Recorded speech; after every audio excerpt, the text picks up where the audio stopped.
Hi friends, कसे आहात सगळे? मी आहे जयश्री आणि महा एक्झाम्स यूट्यूब चॅनलवर तुमचं पुन्हा एकदा खूप खूप मनापासून स्वागत.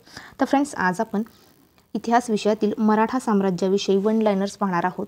त्याआधीच्या जर व्हिडिओ पाहिले नसतील तर त्या व्हिडिओची लिंक मी डिस्क्रिप्शन बॉक्समध्ये दिली, जाऊन नक्की चेक करा. त्याचबरोबर जर चॅनलवर नवीन असेल आणि चॅनलला सबस्क्राईब केलं नसेल तर महा एक्झाम्स या यूट्यूब चॅनलला नक्की सबस्क्राईब करा.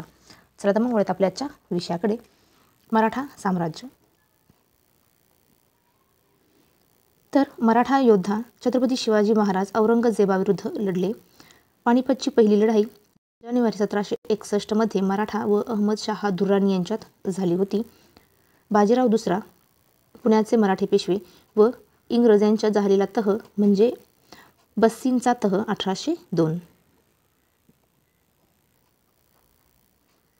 पुढे पाहूया.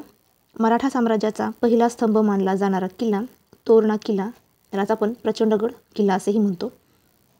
मराठा साम्राज्यात सरदेशमुखी म्हणजे जमीन महसूल कराचा दर 9 ते 10% इतका होता. सरदेशमुखी हा शिवरायांच्या काळात वसूल केलेला कर होता. पुढे पाहूया. तिसऱ्या इंग्रज मराठा युद्धानंतर पेशव्यांना पेन्शन देऊन बिथूरला पाठविण्यात आले. छत्रपती शिवाजी व जयसिंग पहिला यांच्यात 11 जून 1665 मध्ये पुरंदरचा तह झाला. सालबाईचा तह 17 मे 1782 पहिल्या इंग्रज मराठा युद्धाचा म्हणजे 1775 ते 82 मध्ये झालेल्या युद्धाचा निकाल लावण्यासाठी हा तह झाला होता. पुढे पाहूया. छत्रपती शिवाजी महाराज व सोयराबाई यांच्या मुलाचे नाव राजाराम भोसले होते. छत्रपती शिवाजी व सईबाई यांच्या मुलाचे नाव संभाजी होय. अष्टप्रधान ही मराठा प्रशासनातील मंत्री परिषद होती. सुमंत हे छत्रपती शिवाजी महाराजांच्या काळात परराष्ट्र मंत्री होते. राजाराम हे मुघलांविरुद्ध म्हणजे औरंगजेब जाटबंडाचे नेते होते. पुढे पाहूया. मराठा साम्राज्याचा शेवटचा पेशवा बाजीराव दुसरा होय.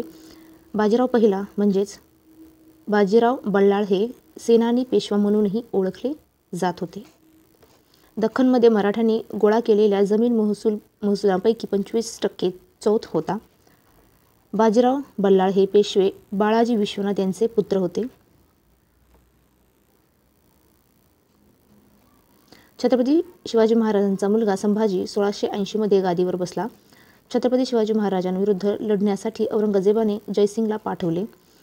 पानिपतची तिसरी लढाई 1761 मध्ये झाली.